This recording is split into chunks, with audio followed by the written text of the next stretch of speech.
उद्देश्य भिखारी ठाकुर के बात हमार हो, लेकिन उद्देश्य उनकर हो कि जो समाज में गलती होता तो गाना गाई बजाई के कहो, ईमानदारी से कहो, मंच बना करके चाहिए लॉलीपॉप लगे लू कौन हो?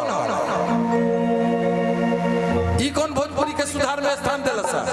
वो अपना कमाए खातिर ध्यान दिलस, अपना कंपनी के इज्जत बढ़ावे खातिर ध्यान दिलस। भोजपुरी खातिर का कइलो? बर्फ के पानी रगड़त नहीं।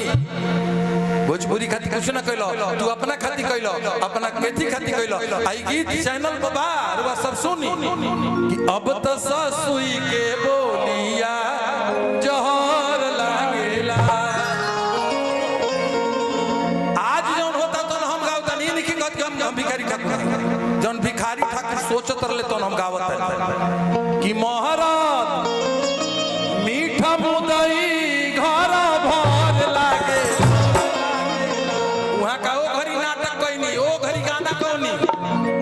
आज हम गावता नहीं जौन वहां का सोच रहनी तवन जौन होता तवन कि महाराज मीठा मुदई घर भर लागे। अब तो ससुई के बोलिया जहर लागेला।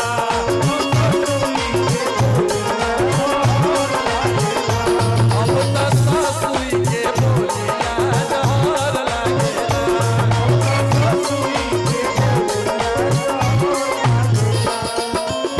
ईमानदारी से बोली सब बियाह शादी भइला के बाद 6 महीना बसहु कट गया, करोड़ों रुपया खर्चा करके लड़का फैका के बियाह होता। 1000 में एगो परिवार बा के बियाह शादी भइला के बाद विघटन नहीं के हो।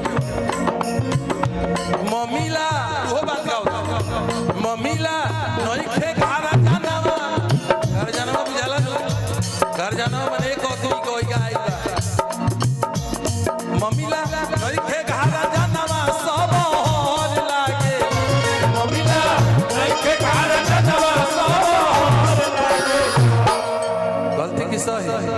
ये समाज के विषय में गावल हो और समाज के विषय में वो का गावत रहनी है कि मम्मीला नहीं खे घर जानवा सब हर लागे।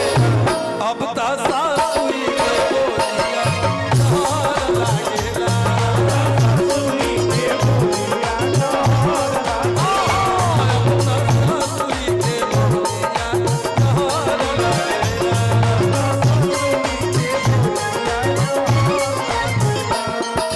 रोटी भात पकाई बनाई बाजरी वाला। रोटी भात पकाई बनाई बाजरी वाला। हे तुझे के तारा के शरण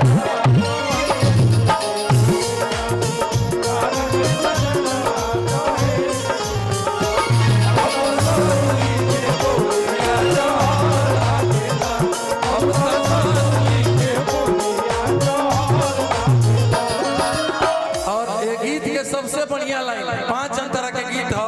यश रंजय फिल्म्स पे ही लोग के सुने के मिली। लोग एक गीत के व्यूज जानता नहीं। 6 महीना का वाला भाई अभी तक 2.5 लाख। अब बुझ ली कि भोजपुरी के विषय में लोग कितना सोचता। परसों रिलीज भइल हो एगो गाना का देबू कि ना का लेबू कि ना, वो 5 लाख भइल बा। ई भोजपुरी के कितना इज्जत होता रहो सब बुझी सब जी। ऐसे अनका से नीमन दुनिया के लिए, अनका से चिकन बाकी अपने में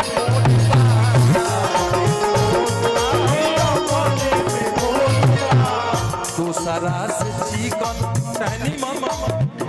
रवा सब चंदन बैठल बा, सनी बैठल बने, छोट बबुआ हमार गार्जियन सुनील भाई बैठल बड़े, शशि बाउला जी कि दूसरा से चिकन बाकी अपने में मोटवा।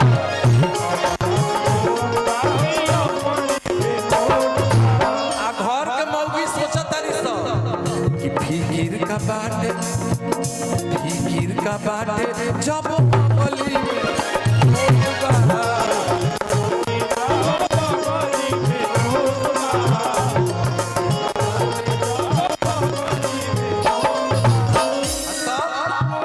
कि भावे गाँव नहीं मन सहर लागे।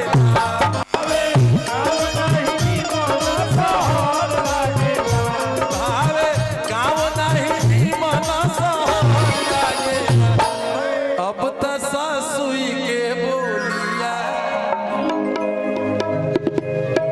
सब चीज वहाँ के गावत रहनी है। समाज में जब गलती होत रहा तो उन गावत नहीं है। आज भी हमनी के उहे काम करत नहीं जा, लेकिन भोजपुरी आतना आगा चल गइल बा, आतना आगा चल गइल बा कि हमनी के हाथ से बहुत दूर, पहुंच से दूर हो गइल बा। समझ जाता नहीं। और एगो आखिरी गीत, एक लाइन उन्हीं के बाद